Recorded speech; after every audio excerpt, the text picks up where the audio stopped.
મિત્રો આપણે જોઈ શકીએ છીએ કે આપણા મરીપુરા ગામે મિત્રો આપણા સંકટહર હનુમાનજી મહારાજનો આ 15મો પાઠોત્સવ જ્યાં ઉજવાઈ રહ્યો છે ત્યાં મિત્રો આપણા યજ્ઞની સાથે સાથે મિત્રો આપણી રામધૂન પણ ચાલી રહી છે તો એ રામધૂનનો મિત્રો આપણે લાહો લેવાનો છે મિત્રો અહીંયા આપણને આપણા જે સંકટહર હનુમાનજી મહારાજ બિરાજમાન છે તેમની આ શિખર ઉપર જે ભવ્ય ધજા ફરકી રહી છે એ ધજાના મિત્રો આપણે દર્શન કરી રહ્યા છીએ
આપણો જે હવન ચાલી રહ્યો છે ત્યાં મિત્રો હવે આપણા જે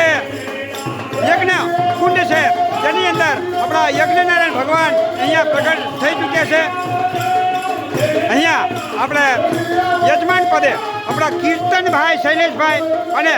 ધવલભાઈ બળદેવભાઈ અત્યારે હાલ બિરાજમાન છે એ મિત્રો આપણે જોઈ શકીએ છીએ